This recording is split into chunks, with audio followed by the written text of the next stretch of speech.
Почитувани ученици, добар ден. Јас сум наставник Зоран Тодоров, наставник по историја и по граѓанско образование. И ќе се потрудам да ја збогатам ова моја училница со уште една нова наставна содржина.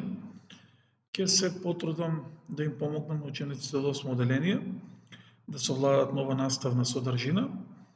Па така, добро знаете дека во 8 оделение се започнува со материјалот за новиот век, односно треба да се изучуваат настаните кои го фаќаат периодот на новиот век, па така темата со која што ние ќе започнеме е светот и Европа од крајот на 18-ти, па се до Првата светска војна, односно прва лекција од таа тема е индустријски подем на Европа. И јас се надам дека оваа лекција ќе предизвика внимание кај вас и дека ќе ви помогнам да совладате дел од работите, односно оваа лекција е важна, пред се да ја збогатите вашата општа култура и на тој начин да имате поголем фонд на информации кои што духовно би требало да ве збогатаат. Па така, кажавме во минатото дека секој историски настан има свој повод, причини и последици, така да ние ќе видиме кои се причините кои што ќе доведат до индустријска револуција. Вие добро се сеќавате дека во минатото кажавме дека, односно во средниот век, дека наставата се изведувала во црквите и во манастирите. Со самото тоа ни покажува дека имаме предмети со црковна содржина, односно црквата не дозволувала да се изучуваат предмети со нецрковна содржина, односно да се изучуваат предмети од општествените, од природните науки и така натаму. Па така, светот бил во еден темен и мрачен период, каде што развојот рече се и да го немало, а луѓето биле принудени со многу труд и мака да ги завршуваат работите. Така, тоа се променило после хуманизмот и ренесансата, кога започнува да се отвараат училишта со нецрковна содржина, односно така наречени световни училишта, и таму пред се развивале природните науки.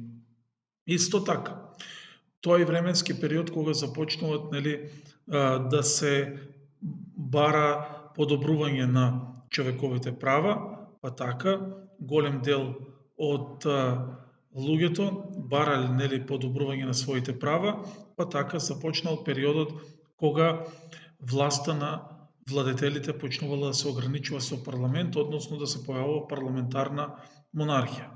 Со самото тоа, луѓето барале начин како да го подобрат својот начин на живот и така да доведе до подобрување на секојдневието кој што тие го живеат. Исто така, луѓето сакале подобрување на трговијата, а тоа било возможно само доколку вие најдете пазари.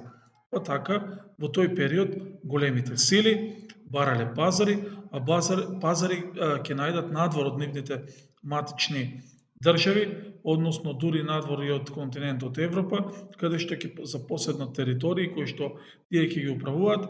Тие територии се нарекуваат колонии. Колониите значеле отварање на нови пазари, а новите пазари значеле барање на начин за подобрување на производството. Значи, отварањето на новите пазари и потребата за производство на нови производи овозможило кај луѓето да се развие свест дека тие мора да најдат начини како да ги подобрат своите производствени капацитети. Исто така, со подобрувањето на бродоградбата и пронаоѓањето на побрзи бродови, исто така трговијата се забрзала. Сето ова, и колониите, и забрзувањето на трговијата ќе овозможи кај луѓето да се развие свест како да се бара начин да се зголемат производите, односно како да се зголеми производството. Па така, нели, ќе се појави, да кажам, првата индустријска револуција, која што ќе се појави во Англија. Англија во тој временски период ќе биде работилница во светот, така нели уште ја нарекувале како најголема светска работилница, и тука започнуваат да се појавуваат првите машини. Луѓето се појавила потреба од тоа нели да се појават и поевтини производи. Појавувањето на поевтини производи исто така овозможило кај луѓето да се бара начин како тоа да се изведе. Бидејќи производите кои што тие рачно ги произведувале, практично нели значило дека тие мора да бидат поскапи, бидејќи вложувате повеќе труд, повеќе време и така натаму, произведувате помалку и затоа нели се појавило мислење како нели да се направат поевтини производи. Тоа нели нормално може да се направи само со машинско производство, односно со сериско производство, па така во Англија се размислувало на таа тема и така започнува нели појавата на првите машини, а тие први машини практично ќе го означат крајот на мануелното, односно рачното производство, и ќе го започнат фабричкото производство, односно ќе заврши ерата на рачното производство и ќе започне ерата на машинското производство. Новите машини исто така овозможуваат полесен сообраќај помеѓу луѓето, ќе видиме зошто, сега кога ќе зборуваме за нив.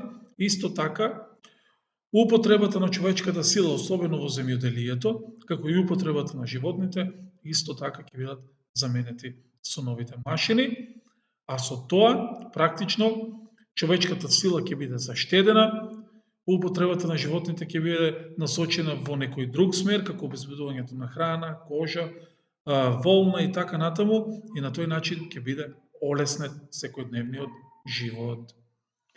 Како што кажавме, првите машини ќе бидат создадени во Англија, и тоа што нели го немаше на претходниот слайд е тоа нели дека првите машини ќе ги создадат едни двајца иноватори. Тоа се Джеймс Харгрейвс и Едмунд Картрайт, кои ќе ги создадат машините за ткаење и машината за предење. Машината која што ќе ја создаде Джеймс Харгрейвс, уште ја нарекувале Джени, и можела да работи со 16 конци одеднаш, односно гледате нели дека практично заменува 16 работници. Подоцна нели како ќе се развиваат машините, гледате новата машина наречена летечка совалка, има 60 конци одеднаш, што значи заменува 60 работника. Рачунајте, значи ако на еден човек му треба време да соши една кошула, овде нели имаме 60 кошули за тоа време, затоа нели и поевтинуваат работите. Па така, неколку години подоцна ќе се појави првата позначајна машина. Тоа е првата парна машина која ќе биде усовршена во 1784 година, и ќе свртиме за да ја видиме. Еве првата парна машина која ќе ја создаде Джеймс Ват, односно кажавме ќе ја усоврши во 1784 година, и оваа машина имала за цел да испумпува вода од рудниците за јаглен, при тоа овозможувајќи нели јагленот да се копа на повеќе подземни нивоа. Така,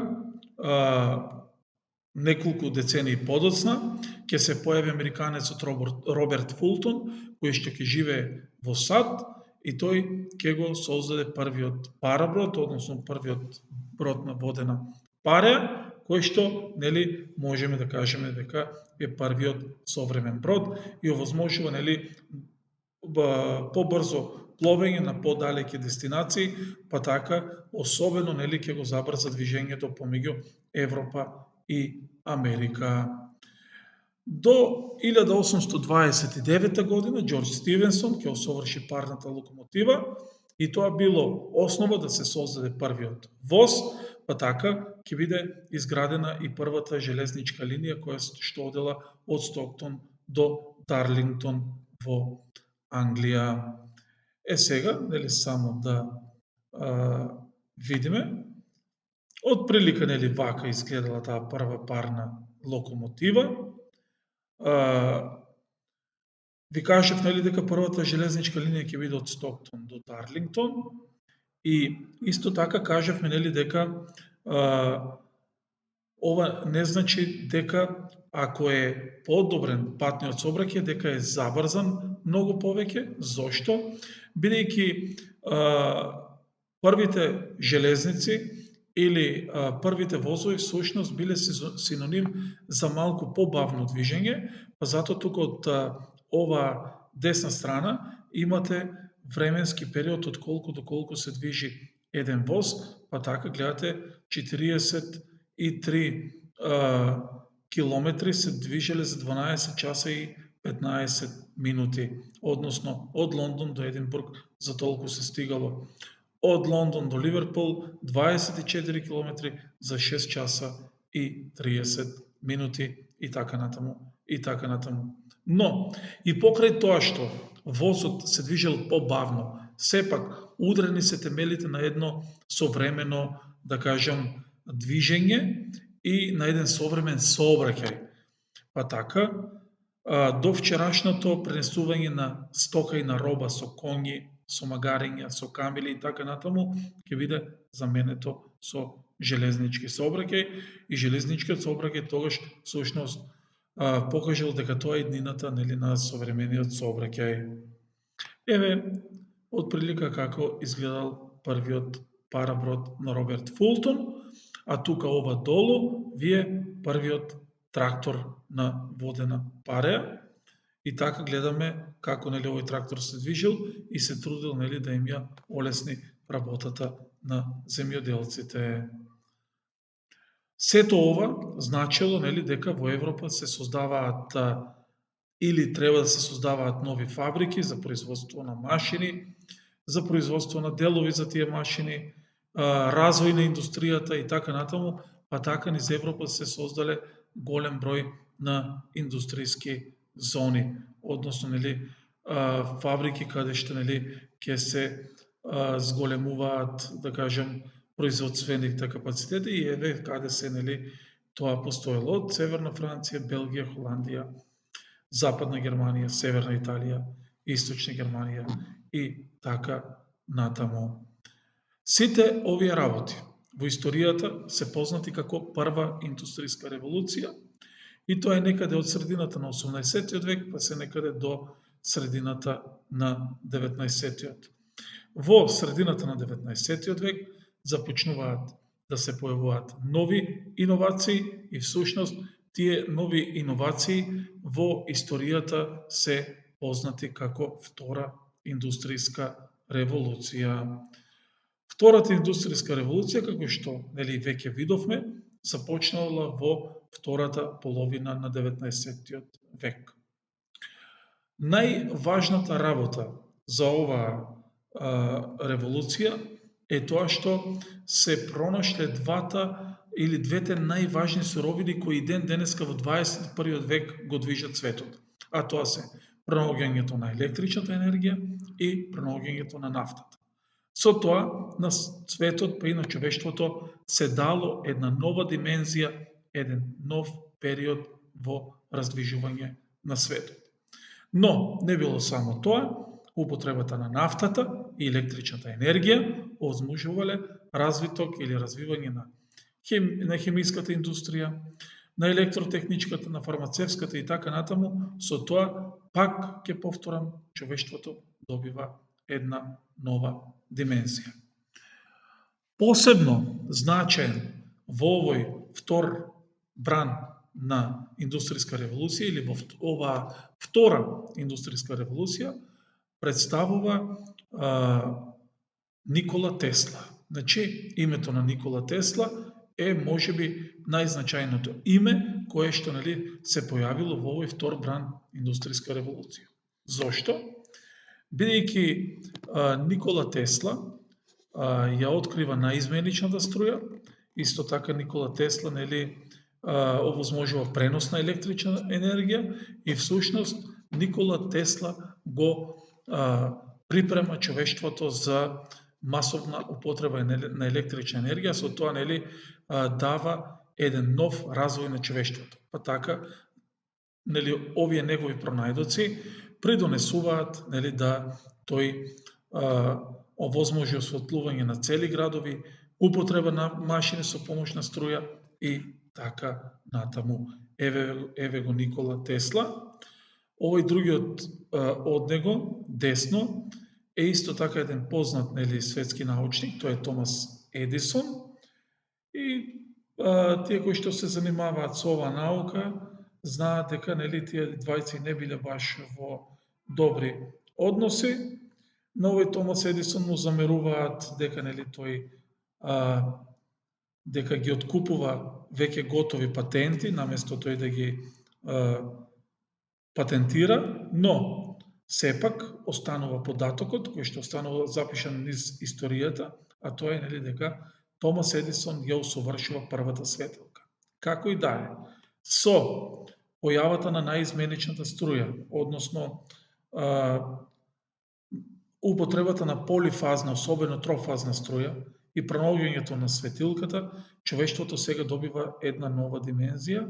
Сега човештвото блеснува, светнува и така, мракот кој што бил присутен во Европа, не само, да кажам, интелектуално, развојно, цивилизацијски, општествено, туку и буквално, сега повеќе ќе го нема, бидејќи светот влегува во една нова фаза, односно во една нова етапа. Исто така, во овој временски период започнува и употребата на телефонот, односно познатиот научник Александар Грахам Бел или Александар Бел ќе го открие телефонот. Со тоа се овозможувало пренесување на информации за многу побрз период. Така, луѓето започнувале да ги дознаваат информациите со помош на телефонот многу побрзо. Претходно, сите информации за тоа што се случува некаде далеко од нивното населено место ги носеле трговците. Сега телефонот исто така бил на некој начин инструмент кој што значи отворање кон една нова цивилизација. Во овој временски период, еве само секунда, еве како изгледал Александар Грахам Бел и неговиот телефон.